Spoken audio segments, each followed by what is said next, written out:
group of members and organizations. Remove, I guess.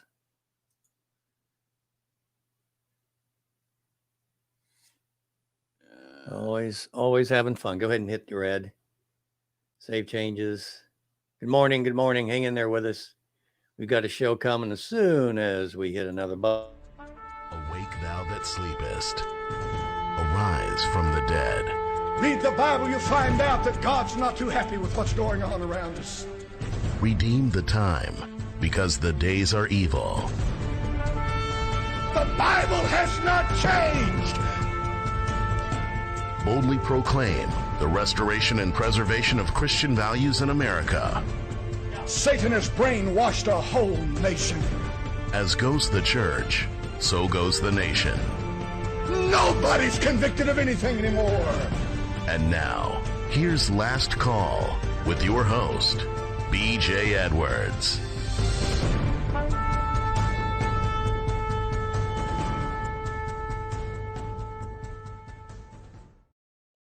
It's always something.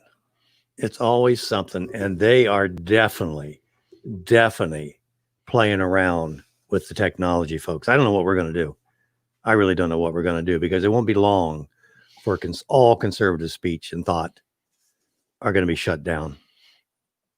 And technically, we need to be prepared. I've been talking to folks about it. Hey, good morning. Last Call Radio, Christian Talk Radio with a sting. And just 4 more days till Santa Joe comes to town and starts the great American giveaway. Well, there are exceptions. If you be white, and especially a white male, and you be a Christian, you aren't going to get any gifts for Christmas. You're just going to get coal in your stocking. Lot of interesting headlines these days and nights, but tarry not, because it would appear that God just might be getting ready to show us, especially his people. He's getting ready to show us what he's been trying to tell us. Need a little motivation, you say? If so, then call in or just listen to our special guest and bold Christian witness. Mute yourself, Mr. Anderson. Bill Whatcott from Canada.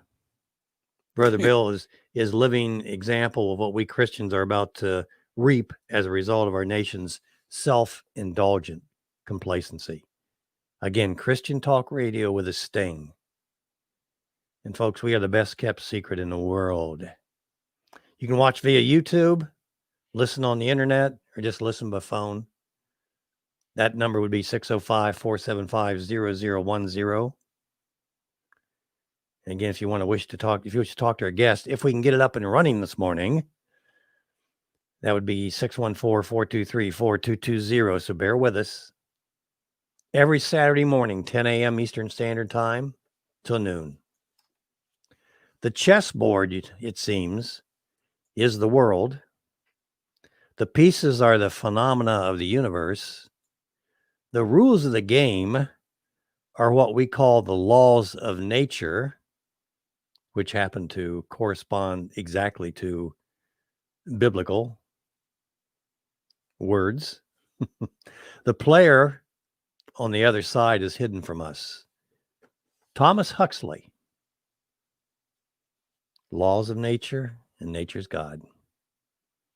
I'm telling you, folks, we just ignore them. Just absolutely ignore them. My Buckeyes lost in the championship game. At least they got in it, right? And I got to talk about the Ohio Buckeyes up front. Got to get this over with and out of the road. They did get thumped by a very good Alabama team.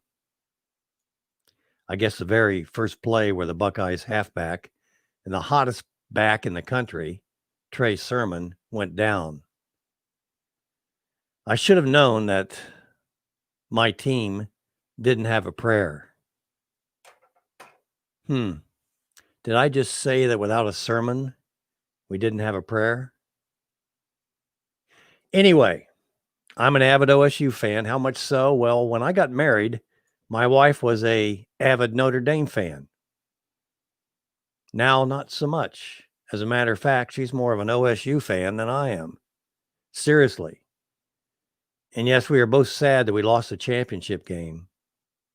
But I'll be honest with you. If someone was going to beat OSU this year, it might as well have been Alabama. And wait. I'm not an Alabama fan. Not at all. But I do kind of like their coach. And here's why. And I don't know whether you're aware of this or not.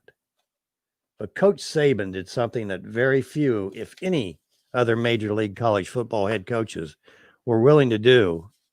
And it was family related. With the COVID-19 threat hanging over his players, he actually supported his players going home for Christmas. That's right. His approval actually encouraged players to reunite with their families over the Christmas break. So here's the situation. It's 1 week before the huge playoff game with Notre Dame. And Christmas weekend, Nick Saban had a choice. Let the players go home to visit their families or keep them on campus. With the COVID scare and what is at stake, what would you have done if you were that coach? Although he could have done differently, Coach Saban, with the entirety of the Crimson Tide holding their collective breaths, simply stated that he didn't have the heart to tell his players and staff that they couldn't go home for Christmas. And that, my dear friends, is why I have mixed emotions about this year's national championship game. Sad that my Buckeyes lost. Well, you still got Cleveland, right, BJ? Okay. If you say so. You still got Cleveland. Anyway, I'm sad that my Buckeyes lost. But I think it is tremendous what Nick Saban did. And I guess there's a little rainbow behind that cloud, if you will. Well, there is. And a little rainbow for Cleveland. I mean, they beat Pittsburgh. Yep. And Big Ben, 500 yards passing. Yep. 4 interceptions didn't help, but that's typical for Big Ben, I think. Mm-hmm. But the amazing thing I think about Cleveland was they were missing a whole lot of players, and some of those guys on the field never played in an NFL game yet. Yeah, that's crazy. That is crazy. That is crazy. What's going on? Hey, I get on a lot of mailing lists, and I do so for research. And I'm on the ACLU mailing list. Got this week, or I'm sorry, last week. BJ, the House plans to vote on impeachment today, and we need you with us to help us with an urgent push to hold the president accountable. Please send a message to your representative to impeach Trump. I got to tell you something, folks. If you're a leftist and you're a progressive, you're in with a lot of people that are just haters. And I mean haters. Look at Nancy Pelosi. Look at Chuck Schumer. My goodness. You're known by the company you keep. You really want to be associated with these people? If Donald Trump actually lost the election, if he did, and I've talked to some folks that are good conservative folks that voted against Donald Trump because for 4 years, the news media has done nothing but spread rumors and hate and envy and rumors about one individual. The next time somebody that's not a politician, that's a businessman or a teacher, but not a politician, the next time they run for president, well, would they even bother to run? You got to be part of the system. And this is just a reaction to somebody that's not part of the system. But the reaction is what you need to pay attention to, because this is hate. We are talking about hate. And they use envy and they use emotions. They have no facts. They have no facts, just speculations. And if you throw enough stuff on the wall, something will stick, right? Isn't that what they're doing? So back to my ACLU note. In a unanimous decision Sunday night, the ACLU National Board of Directors voted to call for impeachment of President Donald Trump, and we're asking you to join in this action.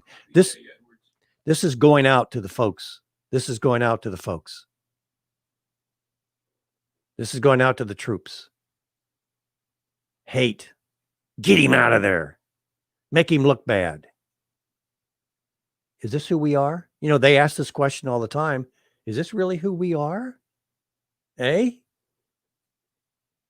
What occurred at the U.S. Capitol last weekend was a unruly mob's blatant attempt to undermine and obstruct the certification results of the 2020 election. And Trump encouraged these actions. Of course, this is a clear case of guilty until proven innocent, right?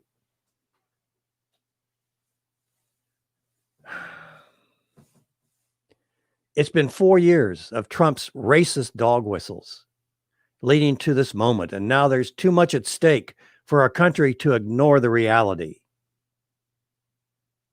In this mind-reading exercise by the ACLU, racist dog whistling, them's fighting words, folks, for both sides. These guys are good. I mean, they really are. The email goes on and on. We're going to take a little early break, Mr. Anderson, if you're ready. The email goes on and on, but it's basically a bunch of hate, a bunch of half-truths, all in an effort to make righteousness or anything that is factual something that you would avoid. They were going repeatedly and made knowingly false statements about voter fraud that the courts wouldn't even bother to look at. What, in Pennsylvania, there was more people that voted than were registered, but that's not a problem. Of course, it's signed, enough is enough. Trump must be held accountable, send a message to Congress, and make sure that they impeach the president. Signed for freedom, Anthony Romero.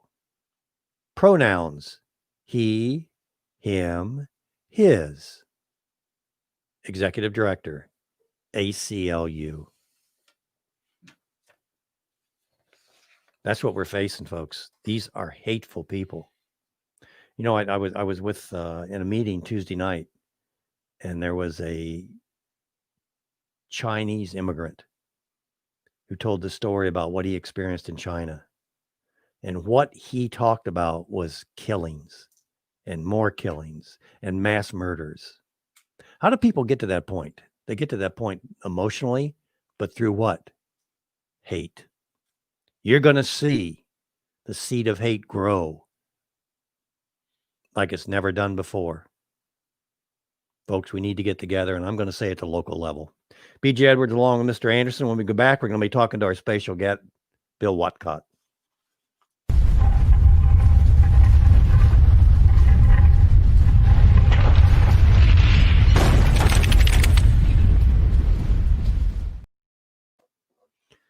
And we are back. You can bring Bill on here shortly. I like to do headlines, but this before I bring Bill on, I want to do some Canadian headlines because Bill is from Canada. He is a Christian. He is fighting for the truth. And he wouldn't say this, but he's paid a price for his boldness and defending the word. Here's some headlines. Canada forces government speech and bans Bible verses. By the way, Canada is known as the true north, strong and free. And the national anthem asks God to keep our land glorious and free. As Canadians stand on guard to preserve the freedom. But it seems that many in the positions of government or policymaking seem determined to undermine the very first human right and the fundamental freedom protected by the Canadian Charter of Rights and Freedoms, the freedom of conscience and religion. First Amendment, America. Another headline, the Bible as Canadian hate literature. The Bible as hate speech. Gays win big in 2003. Canadian House passes gay hate crimes bill. Canadian Supreme Court ruled 7-2 against Trinity Western University Law School. Trinity Western Law School can no longer teach the truth of the Bible. The Bible and college education have been separated. The Bible, the truth, righteousness is no longer welcome in schools in Canada. Bill Whatcott, why don't you bring him on, Mr. Anderson? Hang in there, Bill. Welcome to the last call, brother. Hello, thanks for having me on. Oh, it's our pleasure. Trust me. And thanks for helping us out this morning, Bill. You're from Canada. You're a Christian, and you stood up boldly for the word of God, for the truth, for children, for righteousness. And as a result of that, you've, of course, been applauded in the church. When you walk into your church, they go, "Oh, there's Bill Whatcott. Wow, everything's okay." Right? Isn't that what happens to you, Bill? No, and that probably wouldn't be appropriate if it was like that anyways. Go ahead, Bill. I would expect you to say that. Pardon? I'd expect you to say that. Your humility is just incredible. Go ahead, sir. Well, actually, for the most part, church is closed up here. There's very few that's even open. COVID? That's the excuse. If you turn off the media, I think here, like the United States, you don't really see dead bodies in the street. I do believe there's a bit of a problem in senior homes, and they need to keep seniors safe. But amongst the average Canadian, nobody that I know knows anybody that has actually died. I know a few people that got sick for a week or two, but thanks for that. All the churches where I live are closed. We've been traveling to Calgary. There's a very brave pastor there. I think he's on his 11th $10,000 fine now for opening. And then there is a brave pastor in Ontario, Aaron Rock. I'd like your listeners to pray for him. He was attempting to keep his church open, and people actually threw nails in his parking lot, and the police barricaded the place, and he's now been threatened with a $100,000 fine and a year in prison for opening his church. But once again, the idea that this virus is taking out our healthcare system and murdering, untold numbers of people, it's simply a lie. It's nonsense. And I've gone to a couple anti-lockdown protests myself, and the police are treating us with a very heavy hand relative to other protesters. So up here, we're not free at all, and the church, I think, is under God's judgment. Bill, we're on the subject of COVID-19, so I'm going to go ahead and ask the question: Standard flu, meningitis, AIDS, or COVID-19? Which one? Hands down, I would take COVID-19 on it, but compared to the other ones, and the bizarre thing, I'm glad you mentioned AIDS, because that's what started getting me in big trouble up here. I would talk about the health risks of AIDS, and trying to mask an entire healthy population and lock us all into our homes. And in the province of Ontario, you are locked in your home, other than to exercise for 1 hour or go to the store. Other than that, you are locked in your home. In Quebec, you are locked in your home from 8 o'clock at night, I think, until 5 in the morning. And if you're caught outside, you're arrested. So people who committed no crime are locked in their homes. People who've done nothing are confined to house arrest. Now, when it comes to AIDS, you don't have to lock an entire population. You simply have to control certain risky behaviors and maybe prosecute intravenous drug dealers and users. So, a very small segment of the population who are engaged in antisocial behavior. When I suggested using legal means to discriminate against this high-risk behavior, I was vilified by many, including teachers and academics. And then I was prosecuted and given a huge fine and ordered to never say such words again.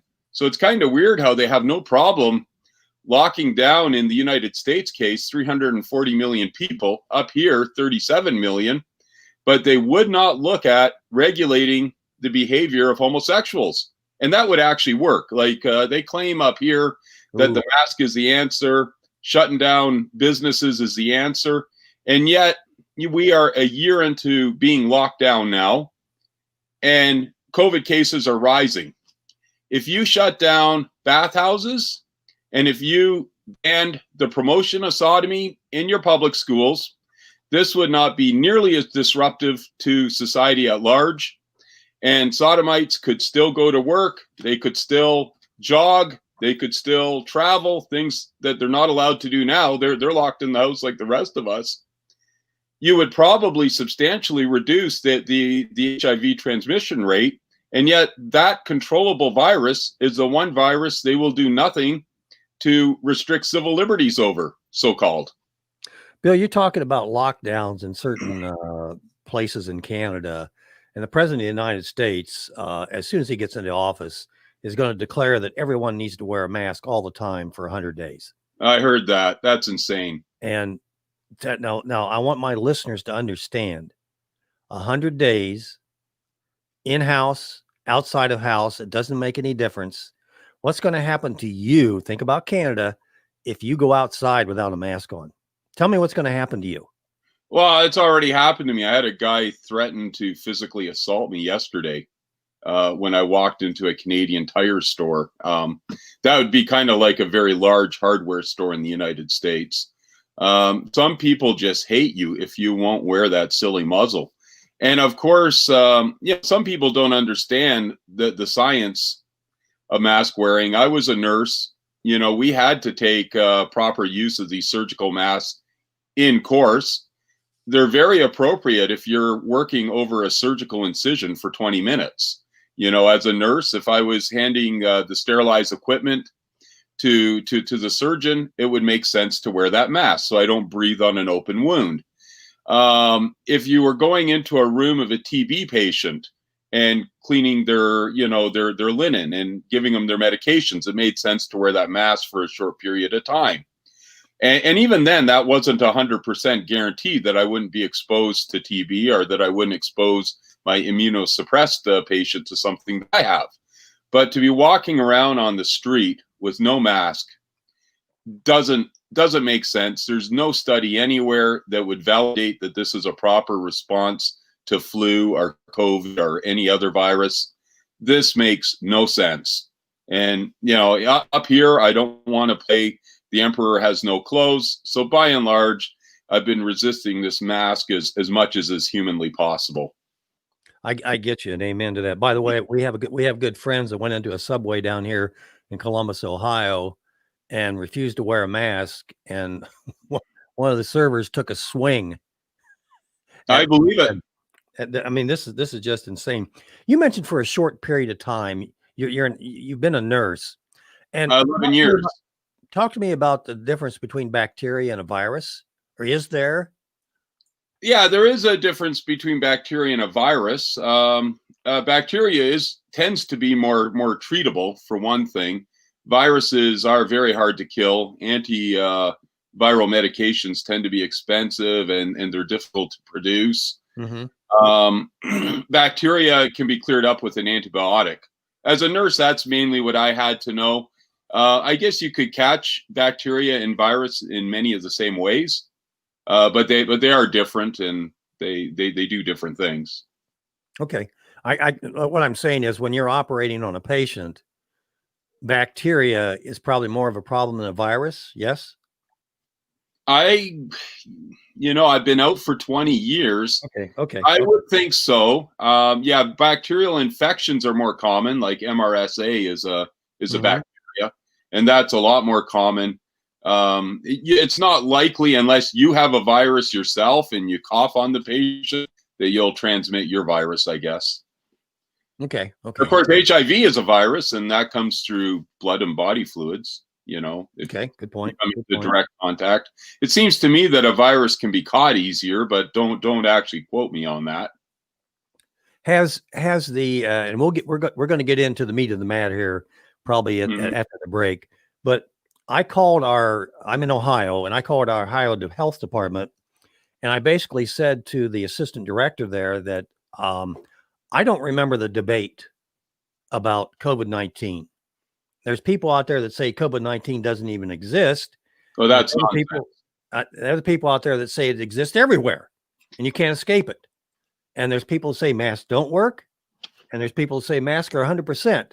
So where is the truth? And why haven't we had that discussion? And why is it just Fauci that's the expert here? And why won't we listen to other experts? And when they do speak up on the other side, they get fired. Let's have a debate. What say you? I would agree with you.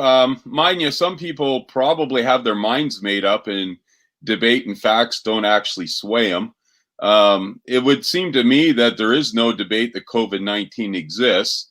It also seems to me, looking at Canada's and the United States statistics, including non-mask states like South Dakota, it also seems there is no debate. It takes out less than 1% of your population. It is dangerous for the immunosuppressed, the frail elderly, folks that are at risk in any event. It seems that this virus could be the one that pushes them over the edge to where they die. But if it wasn't going to be this virus, it could have very well have been pneumonia, because you're immunosuppressed and you're weak. The idea that it's a risk to young people is nonsense, as far as I can tell.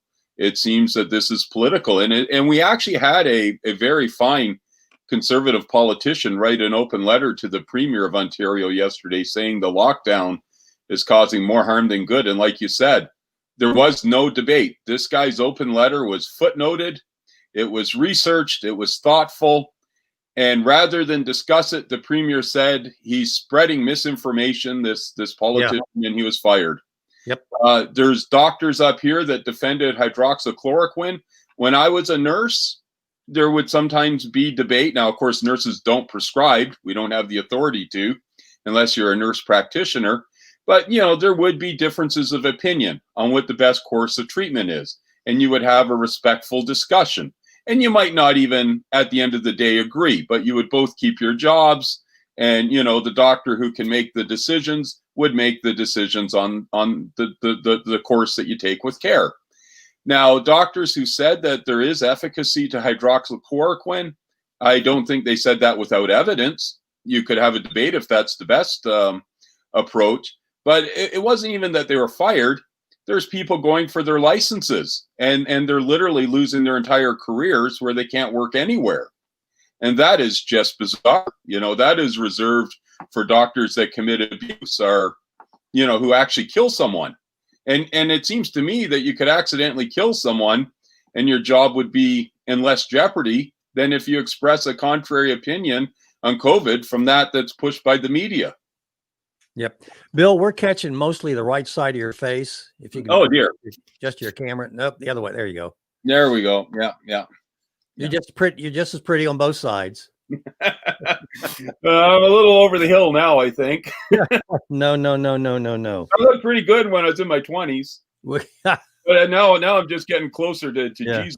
I can't remember back that far, Bill. So good for you. It's a distant memory. Yeah. It is. Hey, we're going to take a break here shortly, and after we come back from the break, I want to talk about.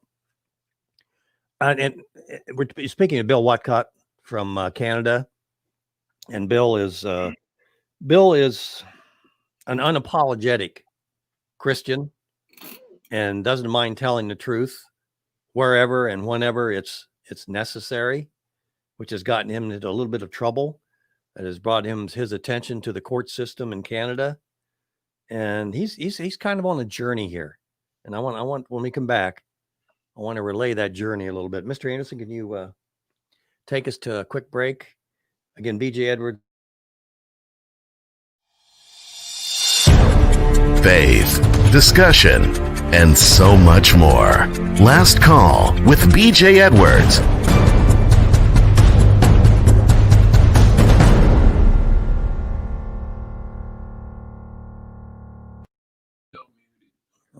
Okay.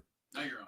The Supreme Court of Canada has ruled that biblical speech opposing homosexual behavior, including in written form, is essentially a hate crime.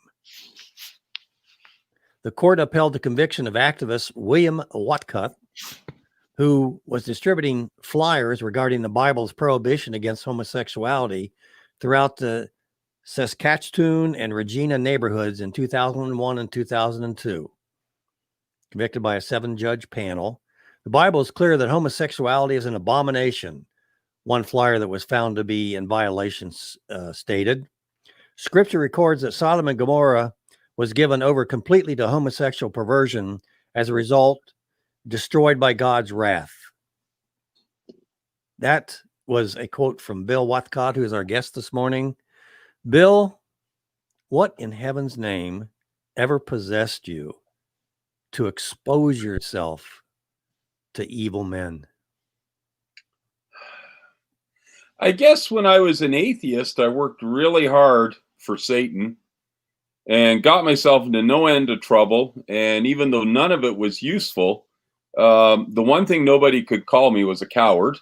When I wasn't serving the Lord, one time we tried to hijack a bus and run into the wall of a police station. Now that's stupid, and that's not very helpful, but it isn't cowardly. You got to admit. Right. And so I guess I always had it in me to be someone who would push the limit for better or worse.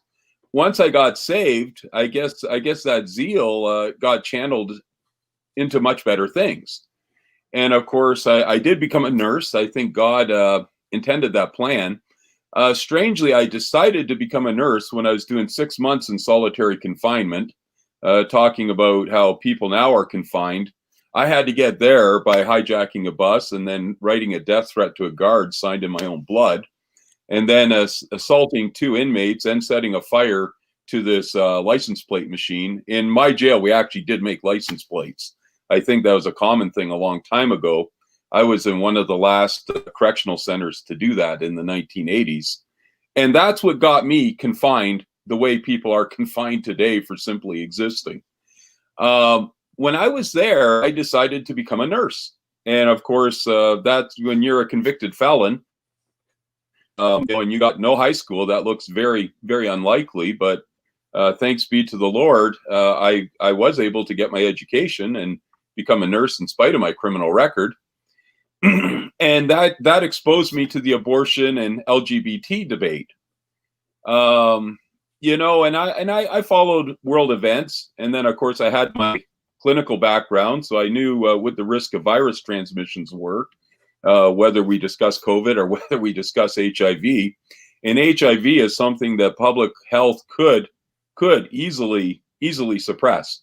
It's a very suppressible virus, much more so than something that is airborne. And it would be way less of an impact on civil liberties to actually encourage people, to engage in responsible sexual behavior. It bothered me that there was no freedom of speech on this. I saw a mayor get a $10,000 fine for not proclaiming Gay Pride Day. In the 90s, we could still debate homosexuality, but it was really, you were getting roasted in school. I think today you'd just be simply thrown out of the profession. In the 90s, I was about the last decade where I was allowed to have my opinions and still keep my job. By the year 2002, they got rid of me for speaking out on these issues, and they went for my license, specifically when I spoke out against Planned Parenthood and their corruption of children and, participation in the murder of unborn children. That was when my career came to an end, speaking against that. I actually won the court case, but I never returned to the profession. So yeah, I guess I was a little bit of a fighter and a maverick as a healthcare worker, and seeing the loss of civil liberties and seeing things that I knew to be untrue being promoted. For a good 6 years, I worked in the gay district of Toronto, which is Canada's largest city. And in that time, I had 2 women and 600 men die of AIDS, all of them engaging in high-risk sexual behavior and intravenous drug use. It was obvious to me that this isn't everybody's disease, which is something that was promulgated. And once again, it was obvious that sexual behavior is changeable. That doesn't seem to be beyond That seems to be, self-evident truth.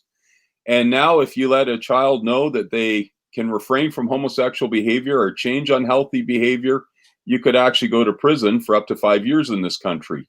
That's Bill C6 that passed the second reading in our parliament. And I expect that it will be the law, and you'll see parents and Christian pastors going to jail in the year 2021 in Canada.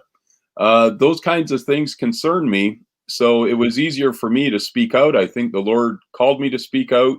But yeah, unfortunately, it does come with a cost. Bill, you seem to have a rebellious nature. Yeah. I've not talked to you about this, and I hope you're comfortable. I run or help run the Natural Family Foundation.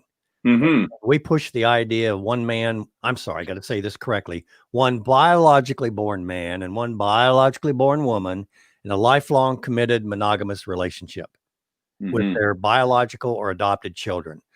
And basically, whether it's Canada or the United States or anywhere in the world, because the family is broken, everything else is falling apart because the family is the foundation. Now, I came from a very broken family, and I've been divorced, so I'm by no means perfect, but I understand God's law. I understand the law of nature, and especially the family, which from the beginning, that was the first institution that God created, and it wasn't an accident that he created it, and he created it rightfully. Okay, so the question I'm about to ask you is, I came from a very rugged background. What was your family life about? What was it like? Mine was the same as yours. It was broken. Sexual abuse, multiple foster homes, physical abuse, alcoholism, neglect, and I certainly brought a lot of that damage into my adulthood, even after I was a Christian. And I think God did a lot of good work in me, but just like David, there was untold carnage in his family as a result of the adultery and murder that he committed, in the Bible. And so it's the same with me. I've never claimed ever to be perfect. I don't want to be Jimmy Swaggart, because like Jimmy Swaggart, if I tried to show that false image, I'd fall harder than him. So, I think I'm a broken man in some ways, but I think God put a lot together, and I think he used me for some good. But at the end of the life, I also harmed a lot of people too. And so, and I think a lot of that came from that broken family of mine. If I didn't go through the divorce and foster homes and some of the abuse that I was exposed to, that carnage probably wouldn't have followed me into adulthood. I might not have been in that prison where I decided to become a nurse. But God uses broken people, right? You can't wait till yeah. I know of what you speak. And here's what else it does for you and I. It opens areas of understanding that other people that haven't been through what we've been through can't. And we see these things, but we also feel them, Bill. And that's there's a difference between seeing something and understanding it and feeling it. And folks like us feel it. And go ahead, sir. And we sense when it's coming. Yeah, and I think also us, even though I'm not afraid to tell the truth, I've offended homosexuals. I led one of their parades uninvited with a huge sign, Bare Bottom Pitifuls, is celebrating buggery in Regina. God help us. And I led the whole parade with that sign. And some Christians were appalled. But yet, when you come from the backgrounds that I come from, I can't speak to your background. I don't know your background as well. But like, there was a lot of sexual depravity in my background. When I meet the hurting homosexual, it's easier for me to not kick them in the head when they're down than someone else. Like, I'm not repulsed by their sin. I am repulsed by their sin, but I'm not repulsed by them as people. So, some people that were involved in pretty messed up stuff, even they would see me in the news and reach out to me. And God used me, for a lot of one-on-one ministry and healing with folks that a Christian who was sheltered might not be very comfortable with. There, but for the grace of God go I, is what I was thinking when you were saying when you were speaking, Bill. That's what all of us can say. Yeah. We're Yeah. very, very fortunate to have been able to turn around what we've been through and use those energies, use those experiences to, well, fight for righteousness. And it is a fight. Yeah. It's not something that, well, you just, well, it's not a social club. It's something we It's really not a need social to- club. No, no, it certainly isn't. And not everybody on our side appreciates us, quite frankly. Well, yes, I've been asked, I've been asked to leave. I've been asked to leave, Yeah. and I understand that. And rejection is something that you never grow accustomed to it. As a matter of fact, you almost expect it. If it's not around, you don't feel comfortable sometimes. I mean, You wonder if that's an you're odd saying thing. the right things. Yes, exactly. Yeah. How come I'm not feeling rejection? Must be doing something wrong. Yeah. All right. Early 2000s. Your court case was in 2003, or was that 2002?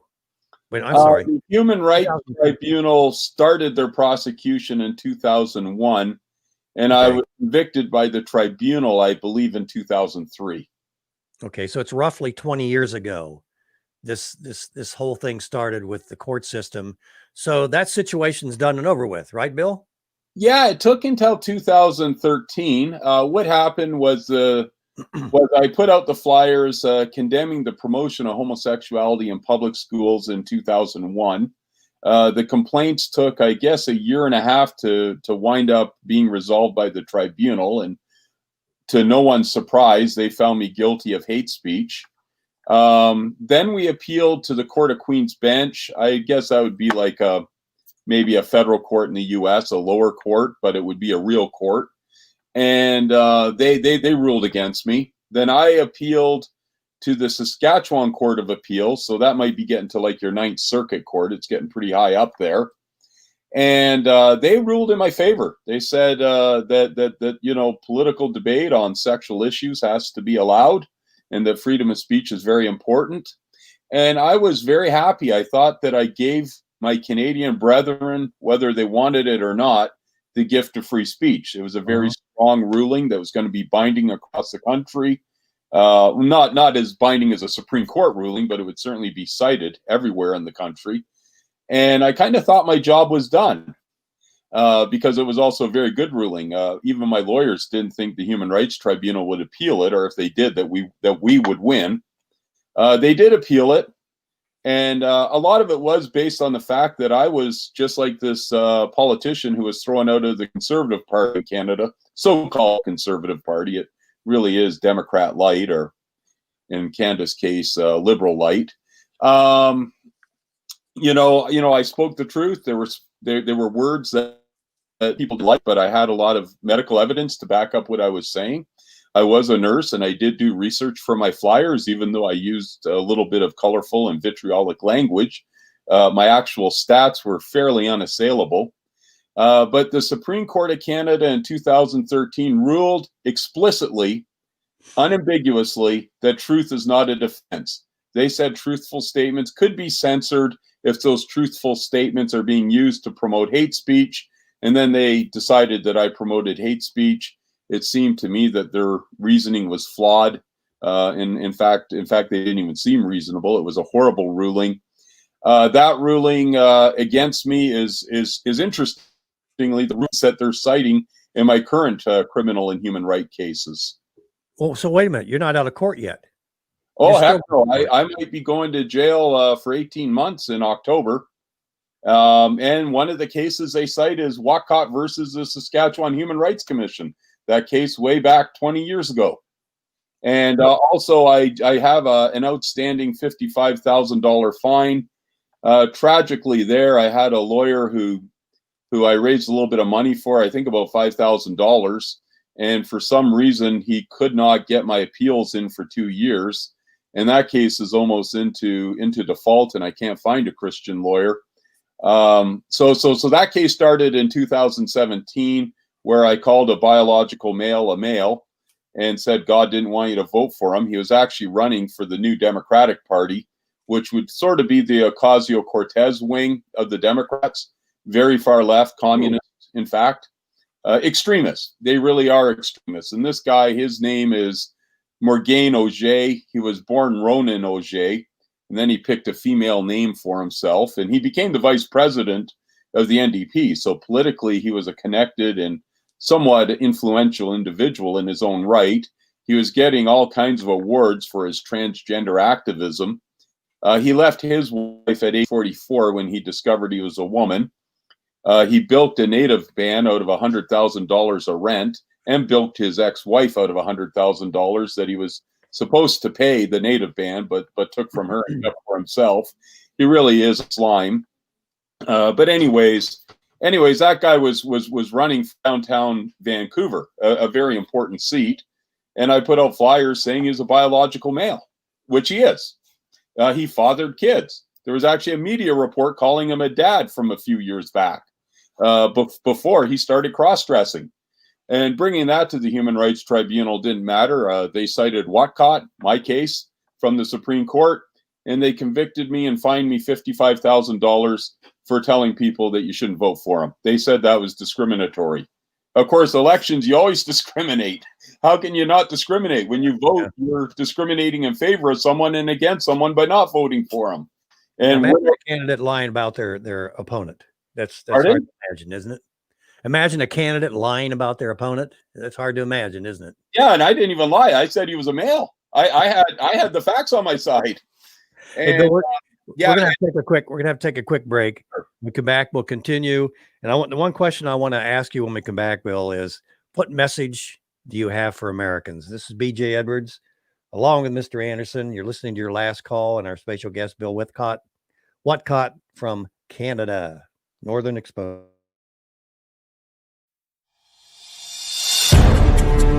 Last Call with BJ Edwards. Real talk about real life.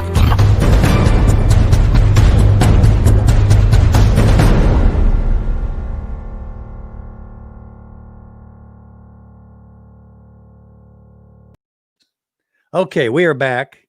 Bill Whatcott is on the phone with us. He distributed flyers over a decade ago to raise awareness of his concerns in Canada about both the homosexual parades in Canada as well as the vulnerability of children in a culture that promotes homosexuality. However, when the Canadian Human Rights Commission, oh boy, are we ever going to have one of those in America? You will. Several. Found out about the matter, they took him to court, citing him with hate crimes. Hate, it's interesting that progressives and leftists accuse us of doing exactly what they're doing. It's just absolutely amazing. Bill, welcome back. I interrupted you if you want to continue with that, but I would like to know what your message would be to Americans. And is there any kind of contact information that you'd like folks to have?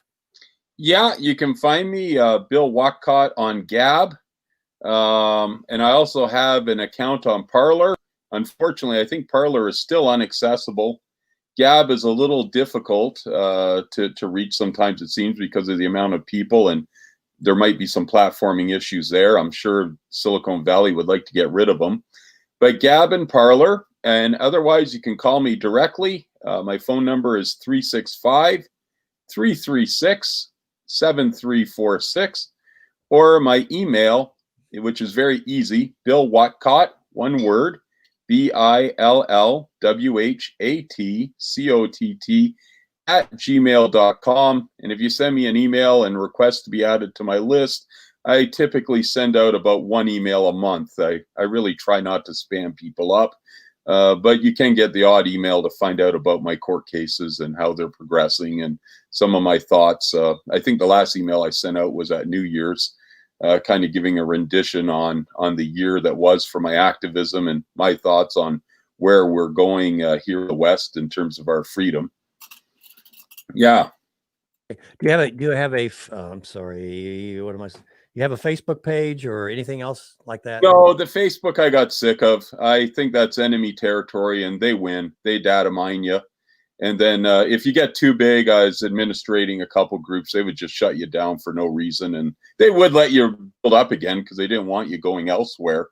But it really is, in my opinion, I think it's not a good idea for Christians or conservatives to waste their time on the big tech social media platforms. The best way to weaken them is to leave. Support Parler, support Gab.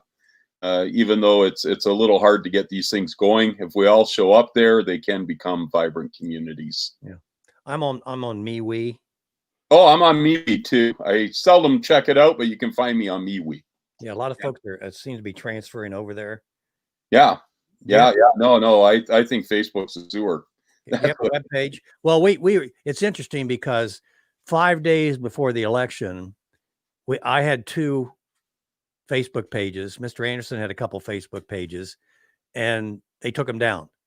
I mean, no, wait a minute. No explanation. They just took them down. And when I tried to appeal, they said, no appeal. It's gone. Sorry. See ya. There was no warning, no nothing, just bang, gone. Well, that happened well before your election to me. That's why I left 2 years ago. I had a group I was administrating called Homosexuality is a Sin. And it seemed when we got up to 100,000 members, it was fairly big. And there was nothing very hateful there, just news from a Christian perspective and some opinions on the health risks of homosexual behavior, which was mainstream thought 30 years ago. Just even homosexuals could come and debate, and we didn't ban them unless they became very disrespectful. But they had more freedom of speech on our page than we had on theirs. And without warning, we were at the 100,000 mark. Deplatformed. They closed down our group, and they'd let you build up again. And if you had 2,000 members, they seemed to leave you alone. But once it got to become a big membership, they would just close it down again. So you really are fighting in their territory with no tools to control your message. If they want to wipe it out, you're gone. Yeah, I mentioned that early on, that he who controls the information controls the world. And we're in a world of hurt because we do not have a backup. And people are saying, well, you can do CB and things like that. Yeah. And what we're doing locally here, Bill, what I'm trying to do is to get neighbors aware of what's going on. And I'm talking about next door neighbors. Yeah. Branching out from there. And that's about all we have left. We're almost going to be at the Pony Express level. Well, I'll tell you that is not without value. My flyers, that's what it was. My feet, the feet of a few high energy friends. And we put out probably over 500,000, possibly 1 million flyers over the course of 20 years. Oh, I was putting out sometimes 2,000 flyers in a single day. Not every day, but I was going from morning to night. And that communication did make a difference. I didn't lose everything. There was a Men Seeking Boys ad that was in one of the prominent homosexual magazines called Perceptions in Saskatchewan. As a result of me putting out flyers exposing it, because the media just put a blank out. I thought the media would cover it. I sent press releases with photocopies of the ads because I found them in a public library.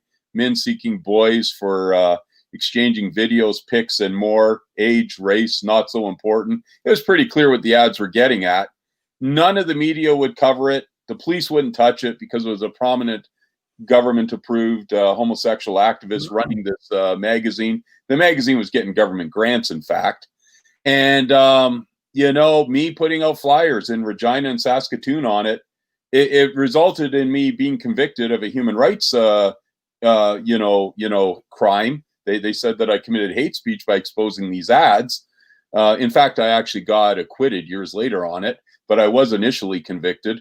But putting out those flyers, exposing those ads, that I did not use the internet. I had no internet resources. It caused that newspaper to actually get rid of those ads, and it caused a lot of public awareness. Thousands upon thousands of flyers and mailboxes. When it's on those topics, people read them. They might not read an ad for like a lawnmower, but they will read an ad on biblical information on homosexuality, whether they're mad or they agree with you. They're going to read it. Bill, we never know. We never know. Seldom know. I'm sorry. Sometimes the Lord will give us a peek of what we've done. But for the most part, we really don't know those seeds that we plant. We really don't know how they work. I can remember an instance of a gentleman that I talked with for years, and was trying to witness to him. And he would always, spurn me and spurn me and spurn me. And this went on for almost a decade. And then I saw him at a church one time, and I'm going, oh my goodness, what is he doing in church? And the bottom line is, he pulled me aside and said, Jim, I want to thank you for BJ. I want to thank you for something. I said, what? He said, for saving my life. I said, what do you mean? All those times that you were harassing me or yada, yada, yada. I finally looked at it and I went, you know what? You're right. And I've accepted Jesus Christ as my personal savior. I've been baptized. Very seldom do we get glimpses like that. And God was gracious enough. God actually gave that to you as an encouragement. Yeah. It's incredible. Got about 5 minutes, and you're welcome to stay on for the second hour. We'll put you in the background. If you want to say something, that's fine. But got 5 more minutes. Any other messages to America or any other things that I didn't ask you that you wanted to be asked? Fire away. I think Americans have to, in my opinion, become more, what would be the word, more informed on what happened in their election. I know a lot of pro-family types are very aware. Sadly, I think your media is still somewhat successful at suppressing information. I was even listening to Ben Shapiro, who generally respect, saying there's no evidence of election fraud. One source that I used was the Epoch Times. They've done some excellent documentaries on widespread election fraud. Stuff caught on camera that really can't be disputed. I hate to be the one to bring division. I don't think Americans can accept the results of this election. It was not free and fair. I fear that America has followed Canada's footsteps now. I think you've passed from free to unfree. Canada has not been free for a number of years. I think as Christians, we're going to have to toughen up and get used to some persecution. It's already happened up here. Many Christians have lost their jobs up here. I'm close to unemployable. And in fact, like I said, I might be going to jail for 18 months in October for a hate crime for speaking out against the Toronto homosexual parade 5 years ago. I think those types of things are going to happen in the U.S. I don't think your First or Second Amendment is secure. I think the Democrats and the media and the leftists who control your education and government will do an end run around your Constitution and take away freedoms that you've taken for granted for a long time. I hate to be the bearer of bad news. Christ might return very soon and deliver us, but he might allow us to go through it. I don't have that answer. But if you do go through it, you will have the grace to persevere. Time to go? Yeah. All right. Hey, Bill Whatcott, thank you very much for taking the time with us this morning. Again, you're welcome to listen in on the second hour. Comment if you wish. Raise his hand if he wants to talk. Yeah. Raise your hand. Amen. All right, brother. Thanks again. Thank BJ along, Mr. Anderson, your last call.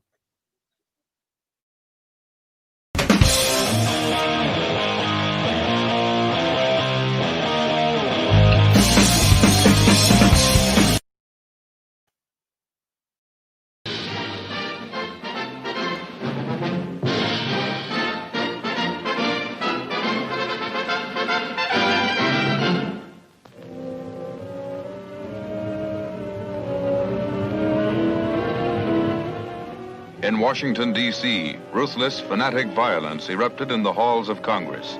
3 men and a woman believed to be members of the Puerto Rican nationalist gang that in November 1950 attempted the assassination of President Truman opened fire from the visitors' gallery of the House of Representatives. 5 congressmen were hit: Ben F. Jensen of Iowa, Clifford Davis of Tennessee, Kenneth Roberts of Alabama, George H. Fallon of Maryland, and Albert Bentley of Michigan, who was seriously injured. Observers noted the attack came as the Inter-American Conference opened in Venezuela, and it suggested the motive may have been to arouse anti-United States feeling in Latin America through an act of apparently blind violence carefully calculated to inflame America's relations with her neighbors. Estimates of the numbers of shots fired range from 15 to 30. And each bullet hole found is a grim reminder to those who were present of the terrible surprise attack. The gang, seized by shocked bystanders as they emptied their guns, was held at police headquarters as a widespread search was launched for others who shared in the plot. To Irving Forrest, Rafael Miranda, Mrs. Lolita Lebron, Andre Cordero, the gun wielders, and to their accomplices goes the evil distinction of having perpetrated a criminal outrage almost unique in America's history. Wanton violence that shocked and stirred the nation and did only harm to the cause of the Puerto Rican people. Wow.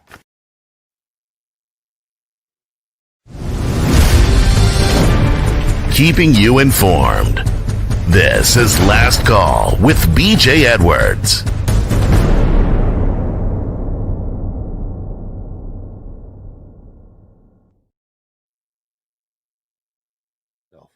There we go. Second hour. We are back. We've been banned. Yeah. Our guest on the first hour is Bill Whatcott from Canada. And I think there's some very, very great, good information. If you didn't hear the first hour, please go back and listen to that, especially Americans. We're getting some northern exposure that we really are not going to be pleased with. You know, most of us are passive and defensive. And we call the opposition progressive. Call them leftists, but we call them progressive. But folks, we're going to have to become more progressive, and not in that way, but we're going to have to become more activated, more proactive. We cannot wait until they take a swing at us, and we can't compromise, because our compromise is you have at the far left and the far right. And when we compromise, we start in the middle, okay? Now, notice I moved the right to the middle. I didn't move the left to the middle. I guess it'd be vice versa if you're watching. Anyway, so we start from the middle, and then we compromise to the progressive, to the leftist side. And that's why we always lose, because the next time we get together, this is where we're starting. Not over here, but over here.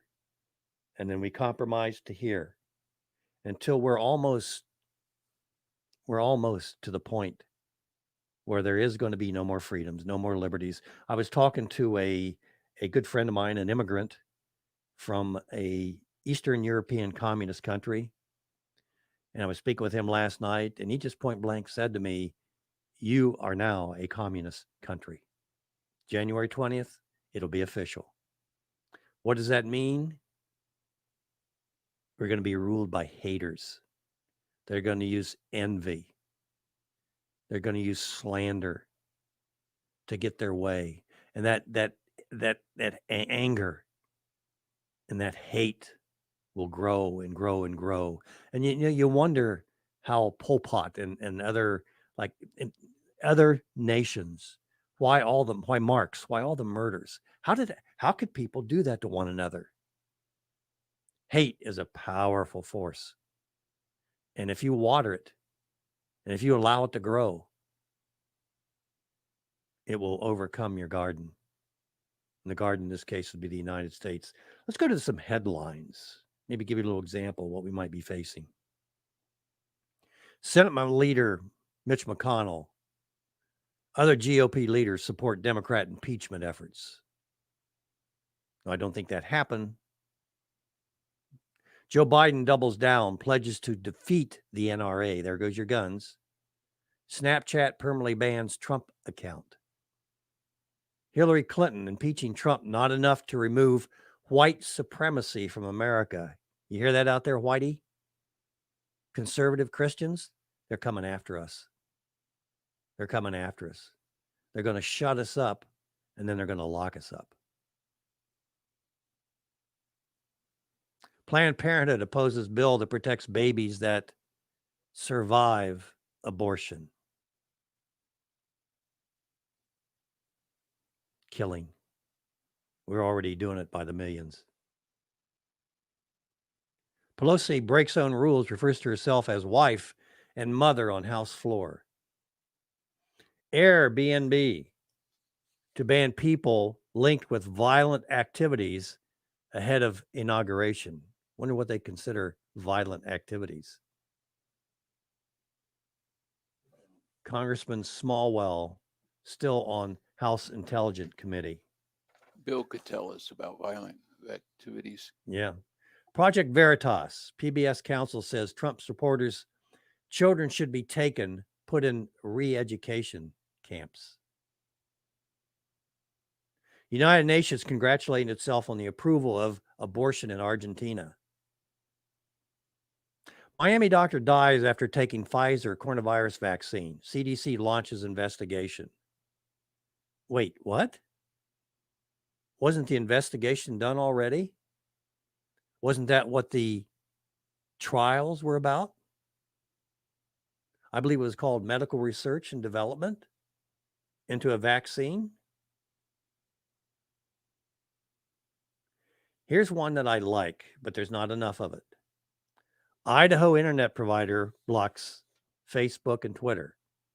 Idaho internet provider blocks Facebook and Twitter. That's odd for that to happen. That's odd for that to happen. Are you going to do? I guess that's a bigger question. If you don't like the news, then why don't you change it? In a former life, you'd often find me on a Saturday morning waiting patiently for the old home tavern to open up so I could socialize with my drinking buddies. And I praise God that today I'm rubbing elbows with a much different crowd, a truly woke group of individuals, mostly brothers and sisters, but not all. As I often say, even the Joe Sixpacks of the world know that they don't want their 14-year-old daughter being pregnant or their 16-year-old son being a prom queen. It seems the Bible notwithstanding, mankind is born with a righteous app, which that means we know the difference between right and wrong.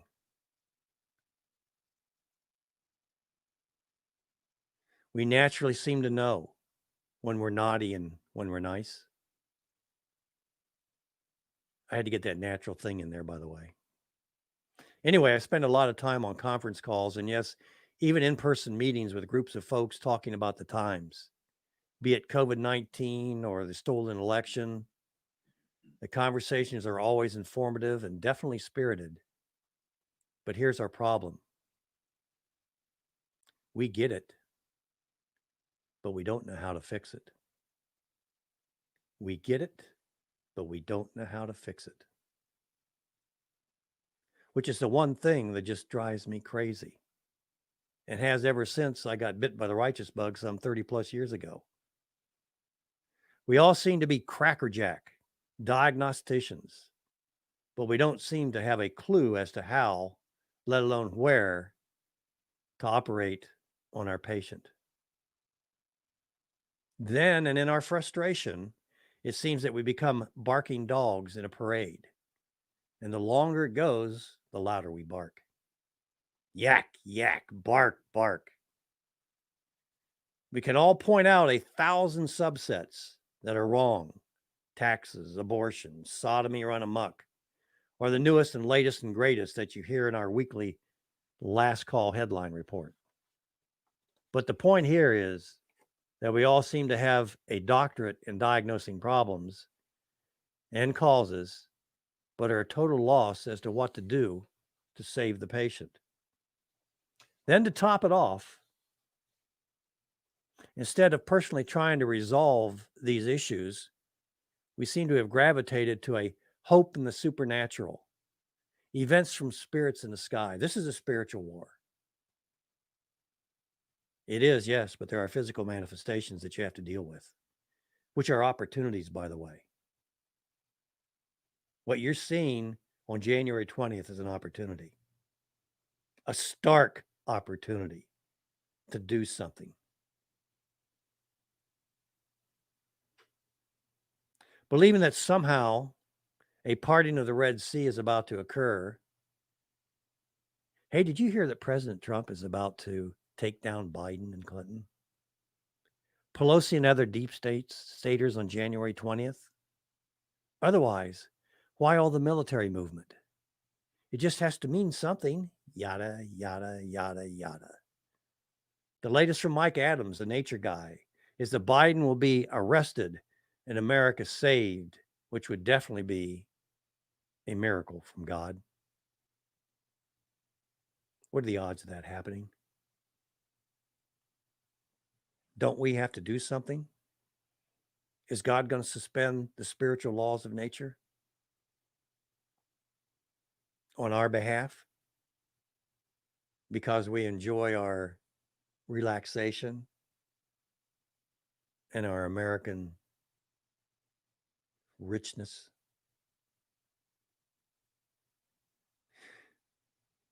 I'm hoping this all goes to my point this morning. Why would God condone our lack of works? And more importantly, our lack of unity? In a meeting I attended Thursday evening, an older gentleman stood up and said, "Don't worry about Donald Trump. Don't worry about anything. Donald Trump has this.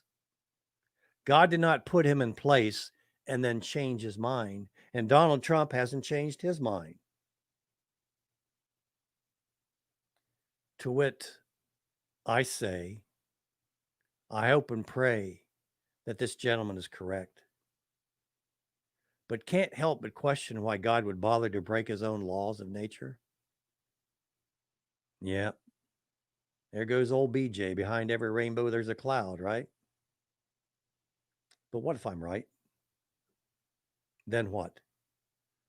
What happens on January 20th when Santa Claus Joe takes office? He's going to take from the rich and give to the poor. The white rich and give to the poor. The white period and give to the poor. The white period and give to the non-white. They don't have to be poor. Racism. Wow, what a weapon. What a weapon. Racism will end, by the way, when we stop speaking it into existence, and no sooner.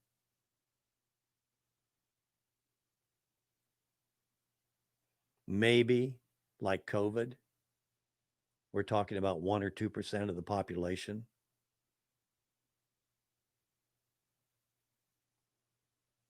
Wow, what a weapon. I can play a video here of some of the things I like to say. I find people that say it better. That's why I do these videos. Okay. So I got a short clip of Pastor Danny Jones, and he's kind of laying out on the table right here what the Democrats, some of the Democrats, represent. An organization called Secular Democrats of America, which includes 14 currently serving Democrat United States congressional representatives, has sent Joe Biden a 28-page list of recommendations about ending any Christian consideration on policy decisions in the United States of America. They call, this group, Secular Democrats, call evangelical Christians nationalists and white supremacists. They call us that on page 1. That Christians should be considered a national security threat by the Department of Justice and by the Department of Homeland Security. That's on page 13. They label Christians as a threat to the U.S. Constitution, which they say Christians have permeated every aspect of governmental policy, from health care to public and private education to foreign policy, tax policy, environmental policy, military policy, and more.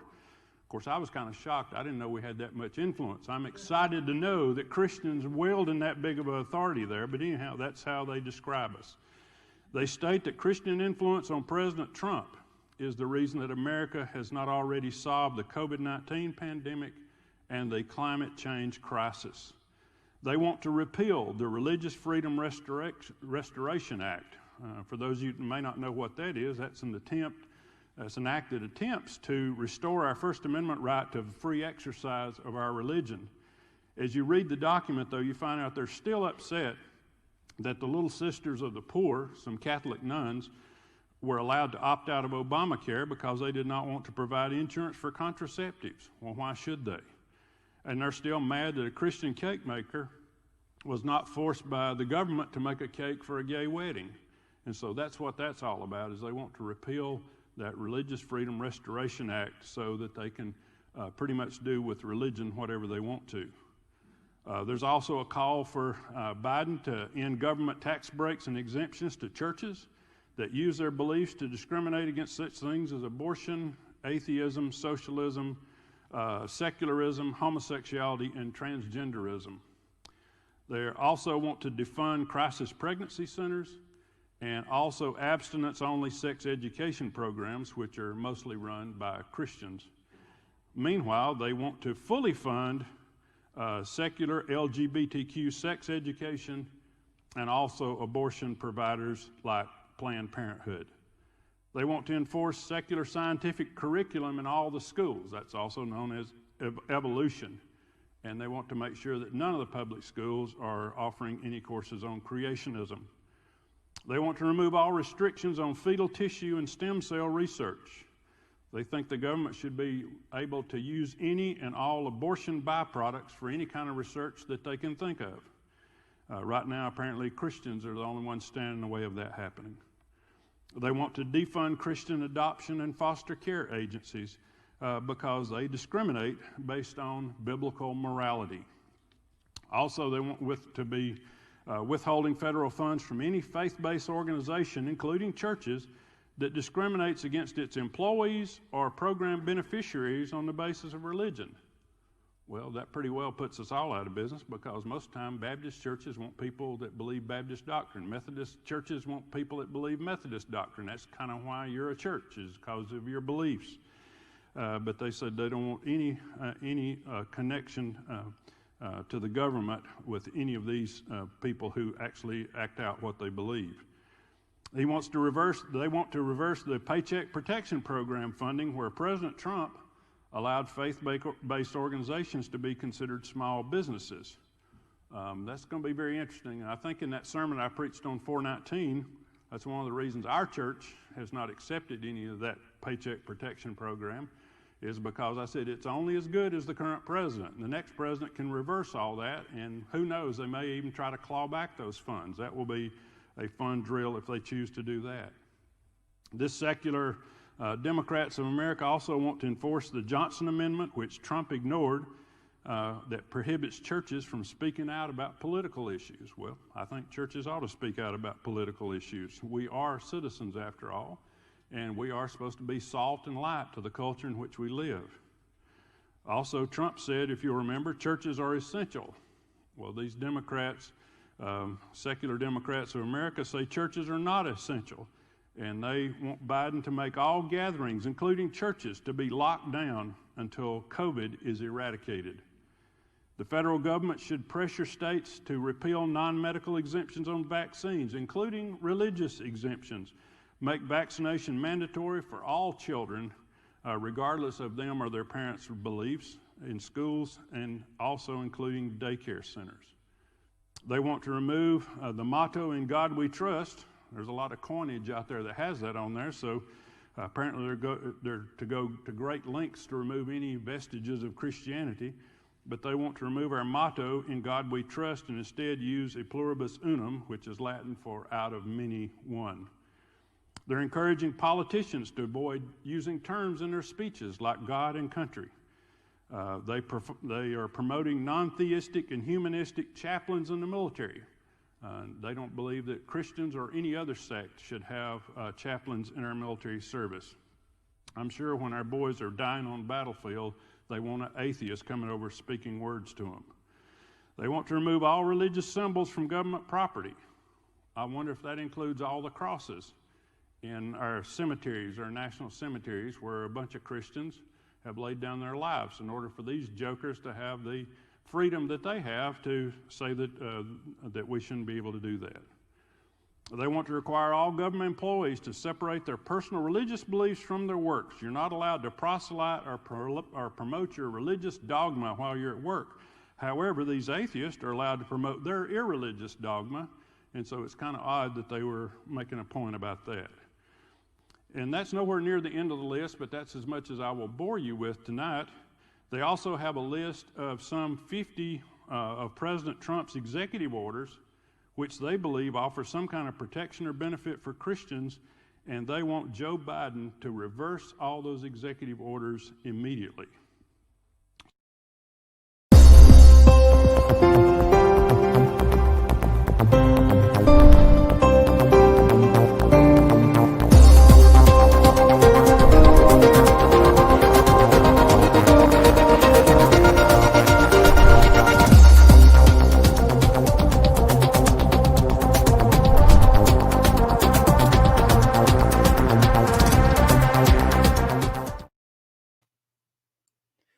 And we are back. By the way, that wasn't the complete list. I have this hot off the press from the Babylon Bee. Are you going to add to it, are you? Oh, yeah. Nancy Pelosi and the Democrats have received a complete list of all their legislative goals for the next 2 years, and it's worse. It's worse than what we just heard, worse than imagined. Brace yourself and read through the confirmed list, which we got straight from the Speaker's office. May God help us all. Number 1, the Impeach Trump Again Act. New law requiring Trump to be impeached every month for all of eternity. The Inclusion and Justice Act requires everyone to bake cakes for gay weddings. It also requires everyone to be gay. The Fairness Act will set the minimum wage to whatever Elon Musk makes per hour. The John Act, new law requiring that all men sit down when they're doing their necessary business. The Common Sense Act, Don't Hate Kids Act, will ban assault weapons and also the letter A and R and the number 15 so they can never be made again. The Greener New Deal, just like the Green New Deal, but with more communism, will instantly enact full communism across the country. The Justice Act will add all registered Democrats to the Supreme Court and empower women by creating the handyman's tale, where all men have to become pregnant and bear children. The Kindness and Uniformity Act. Everyone's pronouns must be tattooed on their foreheads. They must also have their heads, shave their heads, and wear only futuristic gray jumpsuits. The Nutrition Act will limit each family to only 1 loaf of bread per week. Cannibalism now legal as long as you eat the rich, white rich. All foods must now contain a large dose of birth control. The Insurrection Act 2 would declare all unborn babies to be enemies of the state. The No More Racist Founding Document Act will replace the Bill of Rights with the Bill of Lefts. We'll also draft a new Declaration of Dependence. The Hurt God Act, legislation to try and hurt God. Trump tried to warn us. The Omnibus Bill, Congress raises $100 billion for Iran to make nuclear missiles, printing more money, and a new law requiring all children's cartoons to have at least 382 gay characters. The Democrats must be stopped, folks. We would try to stop them, but all the voting machines are rigged, so there's not much use in that. We heard Trump has something up his sleeve, so that looks promising. That's from our friends at the Babylon Bee. We're trying to wake you up this morning, folks. Here's a little meme of Okay. Pelosi.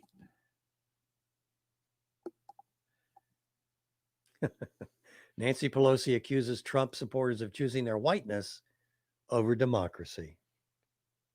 That's for real. I've got a video of her saying that. Another Folks, video. folks, you need to understand something. Our Creator, God, has not changed. And I believe that the Trumpster has remained fairly stable during this satanic assail on truth, justice, and the American way. No problem there. But here's my concern. Firstly, yes, indeed, I do believe that Donald Trump was a vehicle of God. And I also believe that Donald is a mirror image of Americans. And I especially look to the Christian Americans. Yes, Christian Americans. You do have warts. You're not perfect. And no, you can't like what you see in the mirror. You shouldn't like what you see in the mirror. Thank God for grace and thank God for Jesus Christ. So, what do we do now? Let me refer you back to the parade and those barking dolls that I talked about earlier. We Americans, and again, especially the Christian variety, are very accomplished at finding fault and then arguing about it. Yak, yak, yak. We also seem to be fascinated with the supernatural, fear porn, and even like to invent our own brand of fear porn. You know, God gave you personally the vision that no one else apparently sees. And it's your job to convince everyone of that fact. Remember old BJ's How to Start an Argument theory? If you ever want to start an argument, first find two Christians, put them in the same room, and whammo, you got yourself an argument. Okay, so my point. Donald Trump has not changed. God has not changed. But here's the problem. Sadly, I believe that we, the people, we, his people, have not changed. And that, my friends, is the point. We've seen this, but we put it off. And my nature is to, and you can ask Mrs. BJ about this. If there's a project to be done and it's to be done by Saturday, you'll find me doing it Friday night. Well, folks, it's Friday night. And we need to get down to business. And we're going to have to scramble because we've waited and we've waited and we've waited. Man is a creature of habit. And we might think, well, I'll just wait a little. The pendulum, like the pendulum's going to swing back. Yeah, it's over here, but it's going to swing back. But we fail to realize that every time it's been swinging, that pivot point has been moving to the left, to the left, to the left, to the left. And we've not gotten back what we've lost. And we keep losing more with the pendulum swing. We're now at the point where it can't go any further. It's about ready to tip the whole shebang. My friend that I talked about said we're a communist country now. At this point, we still can stop this, in my humble opinion. But we're going to have to act. And I believe it's going to have to start at the local level. Y'all been to Washington, D.C. What good did that do? They used what you did against you. It was like a Hollywood screenplay. Only you didn't know there were some actors there that were there. And they took advantage of your good intentions. You know the road to hell is paved with good intentions, right?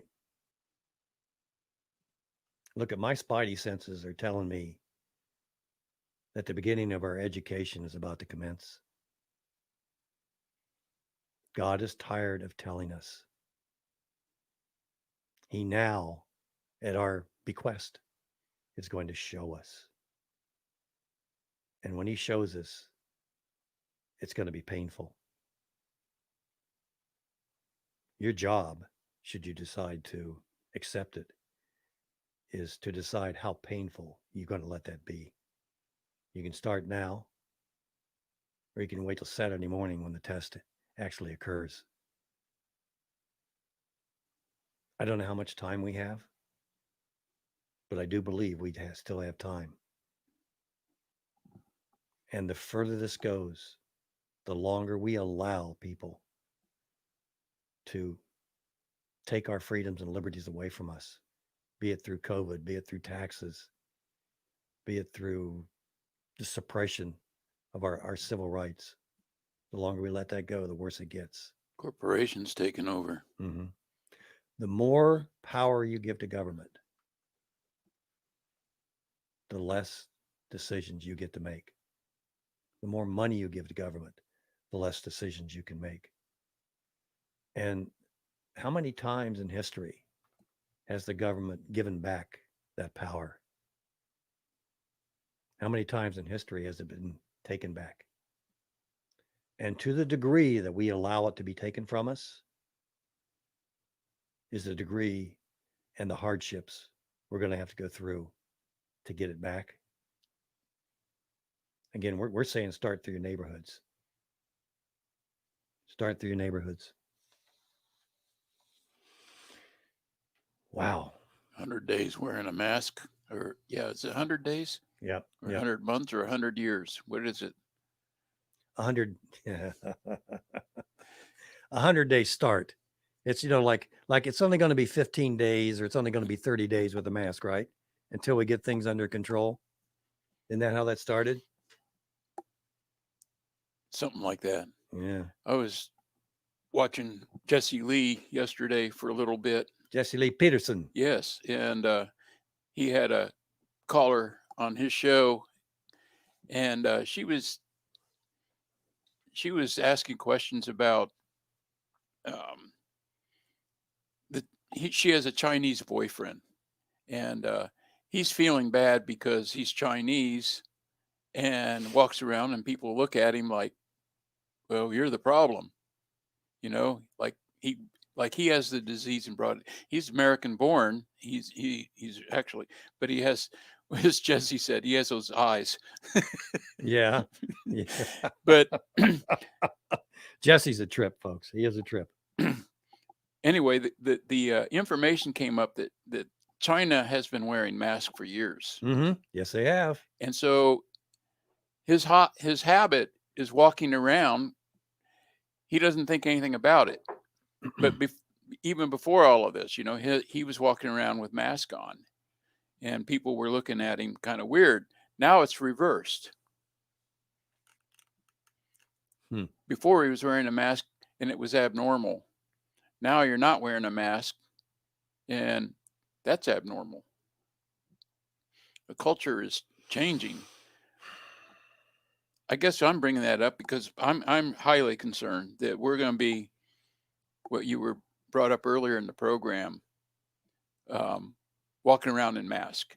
Yeah. In our house, in our yard, in the shower, under the car when we're working on it. Yep. Whatever chains they can put on us, and the mask you consider as a chain, a restraint, a control device. Absolutely. I don't know what next they're going to do. We're going to put us in uniforms. Well, uniforms possibly, but probably in more controlled environments. Bill Whatcott had mentioned that in Canada you can't go out of your home, and I imagine home confinement. Oh yeah, 8 to 5. Yeah, is probably going to be the next step.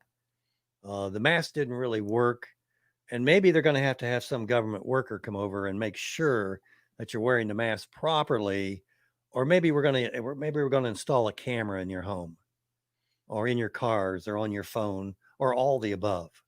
Whatever. Let's go back to 1984. Okay. That's on the top seller list on Amazon. Yeah, I heard that. Wonder why. Yes, look, you can read it all you want and you can avoid it, but you have to do something. Please, I'm starting at the neighborhood level. We're work camps. You're right, Bill. Work camps. That's the next step. That's get into what happened in China. Get in the Marx and Germany. Get into what happened in those countries. History repeats itself, folks. This is not as innocent as it appears to be. And I'm here from the government. I'm here to help you. Give me a break. Speaking of break, why don't we go ahead and take a quick one, and I'll get back to my rant. You going to rant some more? Yeah, I'm going to rant some more. So, okay. BJ Edwards along, Mr. Anderson, your last call. Last call with BJ Edwards. Real talk about real life.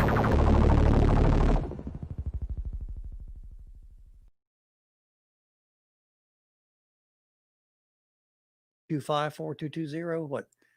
No. There it is. Can you read it? 614-423-4220. Love to hear from you. I'd like to know what you're doing in your neighborhoods. I really would. I do think it's working. Yep. Took me a while to get this going. Is it? Okay. So you're welcome to call in. Love to hear from you. With Democrats in control of Congress, Darn computer went to sleep. Americans are looking forward to seeing their elected representatives put the needs of the American people first. Democrats have responded by pursuing the one thing every American affected by devastating lockdowns needs: another Trump impeachment. That's what we need during this COVID pandemic. According to the experts, there are millions of struggling Americans, many of whom are completely destitute, wondering where their next Trump impeachment is coming from. Local unemployed waitress and single mother Alyssa Martins spoke to reporters saying she is very happy about the development. I haven't made a dime in over 3 weeks, said the struggling young mother, but I'm so glad Congress came up to provide the one thing that can sustain me through this difficult time. Impeaching Trump again. Trump impeachment is a substance I need right now. I used to think food and shelter were essential, but now I realize that impeaching Trump is so much more important. Thank you, Nancy Pelosi.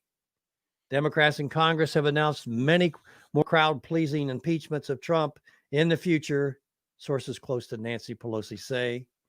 They more likely to impeach Trump several times over the next 2 years. We are proud, so proud, to doing the business of the American people once again, said Pelosi. I will not rest until the American can have 3 square Trump impeachments a day. That's from our friends at the Babylon Bee. Yeah, I figured that one. We say that humorously, but folks, this is absolutely crazy. This is so obvious. Come on, this is so obvious. the people that want to unify America are impeaching our president with a few days left. Yep, that's very important. And they're never going to, oh gosh. Keep the hate pot stirring. Keep the hate pot. They've got to keep the hate stirring. Who are they going to hate after he's out? Well, no, they first of all, there's people that are concerned about Donald Trump's health, about, somebody might try to assassinate him. That's possible. But the longer he's alive, the more the Democrats can point to him. If he passes away, then that's Bush, a problem. Yeah. It was Bush's fault. Yep. So everything that happens here, they're going to use Donald Trump as an excuse to do the deeds that they're going to do. Well, we have to do this because Donald Trump did that, and we have to make up for that. And it caused all these problems, caused monetary problems, it caused employment problems, it caused healthcare problems. It's all Donald Trump's fault. Again, hate and moving the problem to him and the Christians like him. Well, I was going to say too, it keeps people that support Trump visible, right? So they can target more of us. And I'm going to pound this drum again. Things haven't changed, folks, because we, the people, especially we, his people, have not changed. And because of that, I believe God is going to do what he has to do through the ages, like he did with Israel and Judah.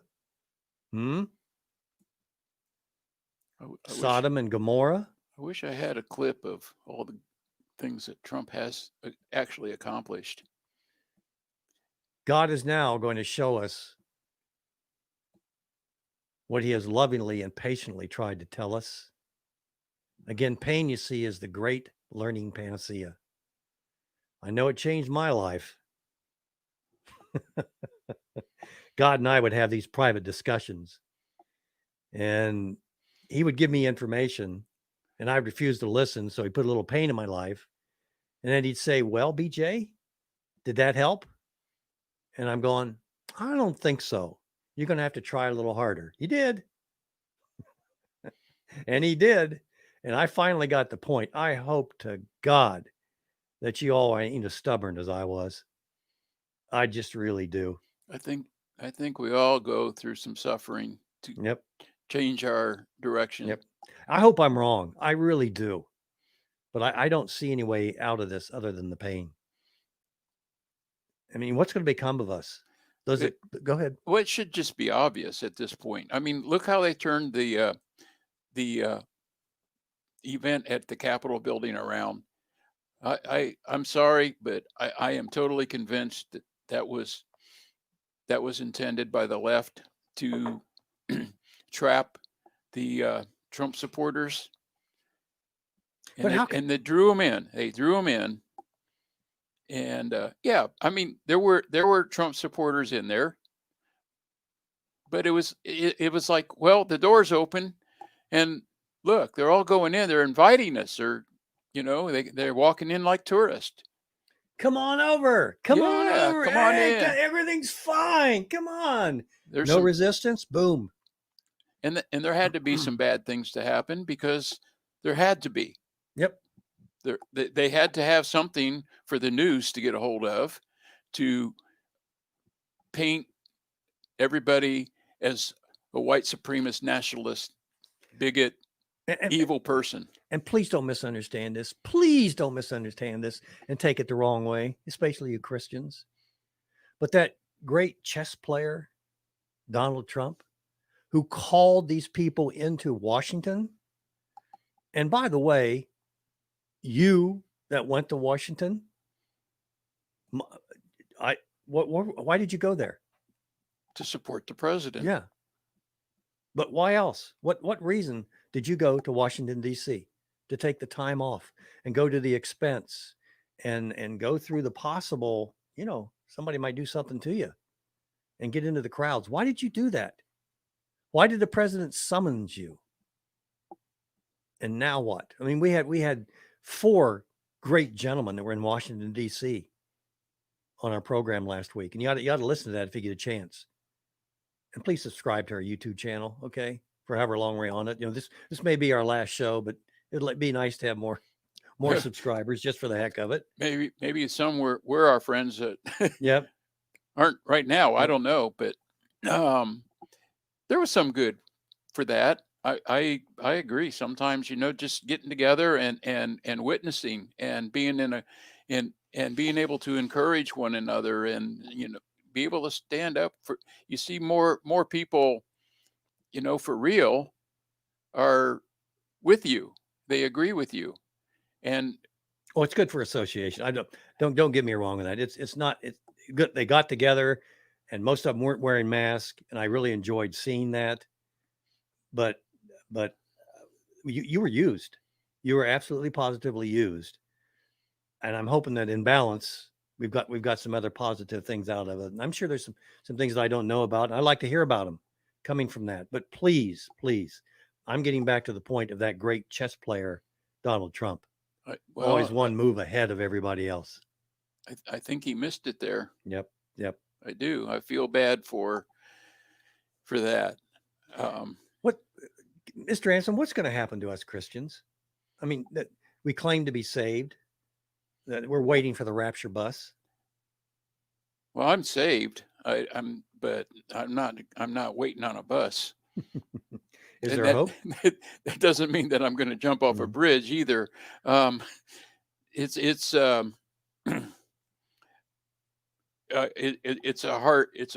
hard coin to bite down on, but I think we're in for a fight. Yes. Yeah. I'm by no means saying we need to quit. As a matter of fact, I'm just saying the opposite. And I'm concerned for the churches, places for Christians to gather. It's been weak, and it hasn't really supported what it needed. It hasn't built us up to be pillars holding up the truth. We're not united in that, holding up the truth. Yeah. Some people are not even sure what the truth is. They just think they know. I don't know what you mean, spirit war, and talk about specific destruction. Are you talking with us or the chat? Not sure. Anyway, love the folks on the chat, by the way. Good morning, Biker Bill. I'm sorry. Good afternoon, Biker Bill. Glad you could join us this afternoon. Biker Bill show up? Yeah, he did. To get his bike running? Yeah, get that laptop on his bike running. You got to get a plug-in for him, because he charges us when we don't. All right. Again, is there nothing we can do?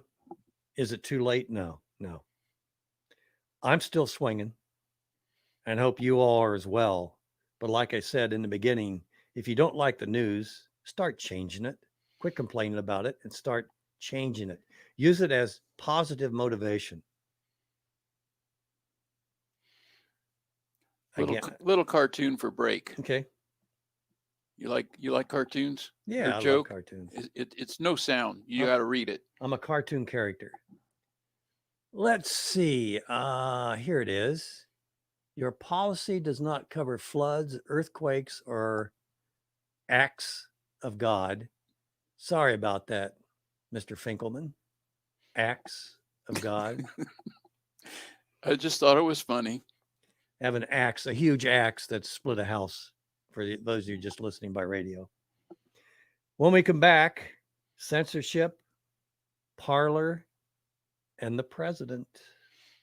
B.J. Edwards along, Mr. Anderson, your last call.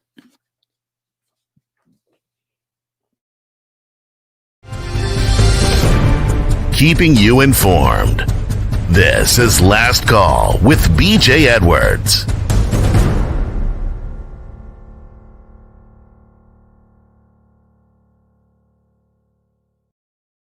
Done. This week, I'm going to be meeting with the local neighborhood, and we're going to be talking about establishing local freedom zones. If you want more information on that, go to naturalfamilystrong.com, naturalfamilystrong.com, and then email me, and we'll talk about it. There's a number on there if you want to talk on the telephone. That's fine. But I'm going around to the neighborhood this week, and I've got some neighbors I want to talk to, and basically start setting up a neighborhood watch, if you will. Let's call it a neighborhood watch. That's a common parlance, right? Well, that's a real good idea. Yeah. We need to be aware of each other. Speaking of parlance and parlor, last Saturday, after Facebook and Twitter removed the president's accounts, a social media alternative called Parler, which was the #1 downloaded app, in less than 24 hours, Apple, Google, and Amazon hit back in order to block violence and completely destroy the competition. This is a monopoly, folks. We have laws against monopolies. This is an information monopoly. Both Google and Apple blocked the Parler app. And Apple rolled out an unexpected update on our phones over the weekend and blocked all phones that had the app from accessing Parler. Who controls the information? Amazon went even further and blocked Parler's computer servers, which completely deleted the company from the internet. Poof, gone. This should send chills up your spine. What they can do to you, not overnight, but within a matter of minutes. Right. Here's what I don't know if you can read it all. Major corporation freezing donations to Republican lawmakers who argued for election integrity. I mean, it's not just big tech, but corporations now are beginning to control situations. And like our guest Bill earlier was talking about, well, it's harder to find jobs. And if you talk about things at the water cooler that you ought not to talk about, you might get a pink notice in your mailbox. 1984, Big Brother. I mean, this is not speculation anymore. This is happening. I want to know what you're doing in your community. Please contact me. Let's get you on the show and let me know what you're doing in your community. I've got somebody in mind I think I'm going to bring on next week. A pastor has been working in his community. And I think that we need to follow that example. We're going to have to follow that example. What are you going to do when they totally shut down your communications? Are you going to employ the Pony Express? that what you're going to do? You train your dog to go to the neighbor's house with a message around their neck or a pigeon? I went through some stuff when they took down our Facebook accounts because it took a long time to get the number of contacts we had. I don't, I mean, Yep, they call yep, them friends, yep. but they were contacts. They were people that we were in touch with around the world, literally, and information that we were sharing back and forth helped a lot to keep a perspective. I I don't like the word, but the thing is, that there's a global perspective. What's happening to Christians in Pakistan matters, and we don't know about that stuff. And so on Facebook, I was able to be in touch with people and get some idea of the climate Yeah. that they're experiencing. By the way, yeah, Aaron, I agree. Tactical Civics, look them up. Yeah, there's some Tactical Civics. organizations. And they are national, but they work at the local level, at the state level as well.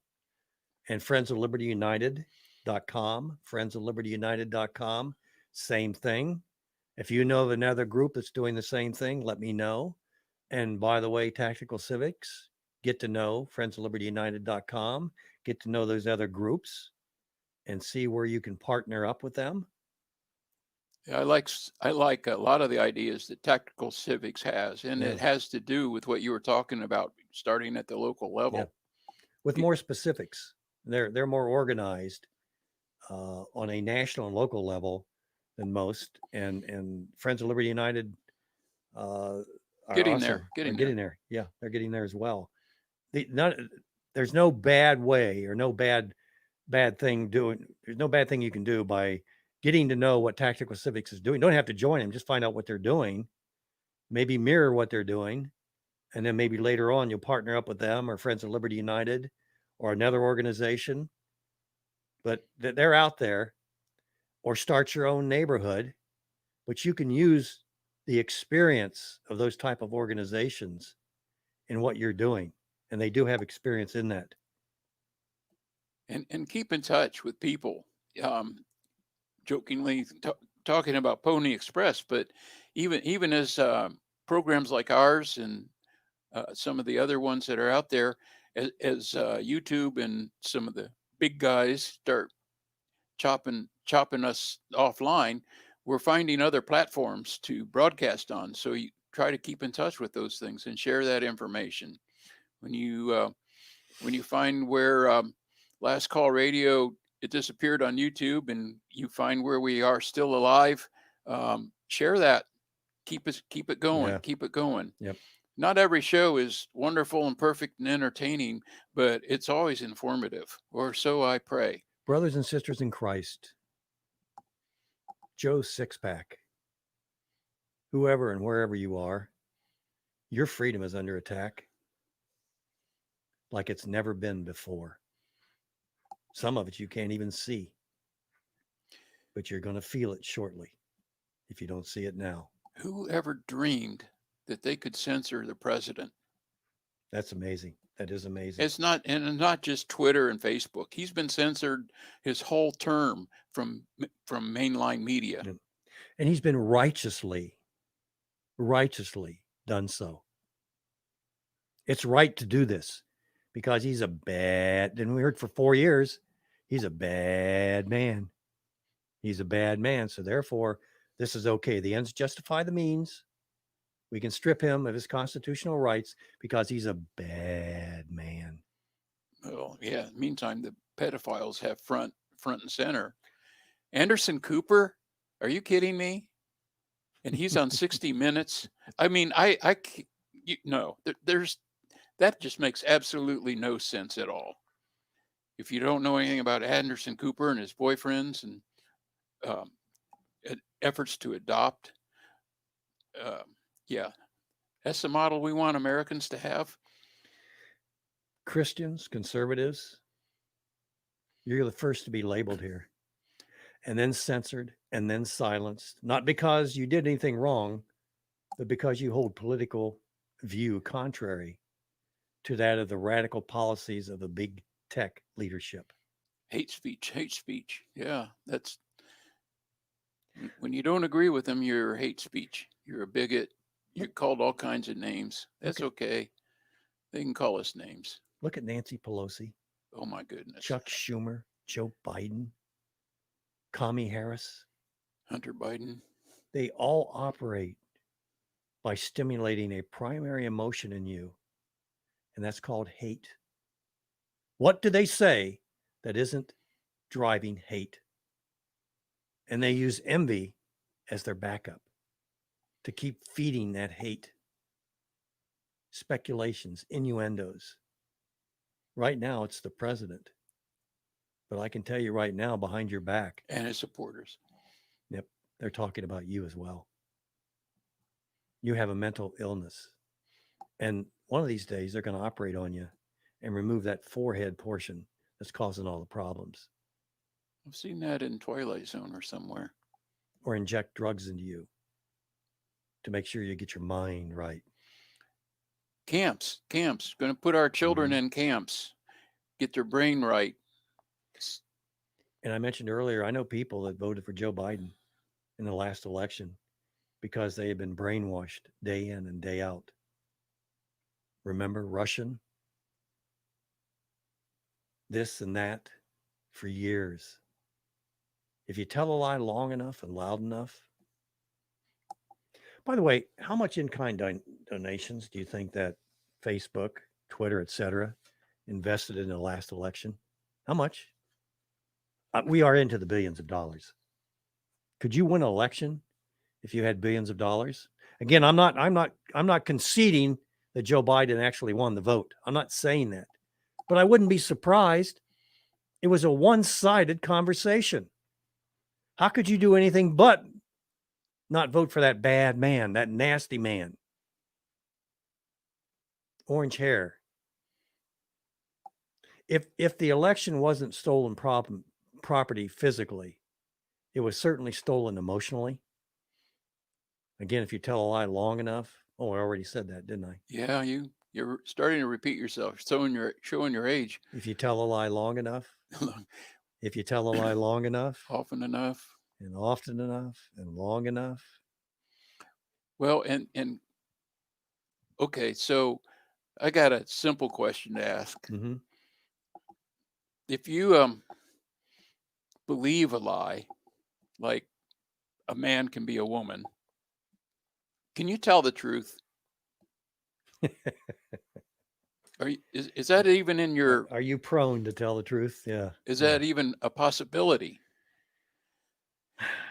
And we look at these people, and they tell us lies, obvious lies. Well, man could be a woman, or this is not bad, and and they're telling us. Are they telling us the truth about the virus? I talk off and on about Quora, and I got my sensors where as soon as I started reading Quora months ago, I went, there's something wrong here. And they become bolder and bolder and bolder. They won't let me comment, by the way. I'm a conservative, so they won't let me comment on their posts, but they still keep sending them to me. Here is a question asked, and this gives you an idea of what we're facing. Satan is a great communicator, and he's nasty, and he puts things in your mind that you just can't get out.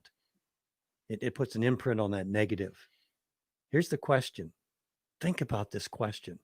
And this is one of thousands of questions that you're going to see on Quora and other places. Can the next U.S. president, Joe Biden, revoke the pardons which soon-to-be ex-President Trump has given? That's one heck of a question, folks. That you understand what they're saying is, can we physically rewrite history? If they can do this, what can't they change? That tax cut that you got, what keeps the government from saying, okay, we're going to rescind that and we're going to make it retroactive? Don't you dare. Don't you dare. They will and can do that. Hey, leaving you with a little positives. B.J. Edwards along with Mr. Anderson, your last call. Have a good weekend and get to know a neighbor. God bless y'all.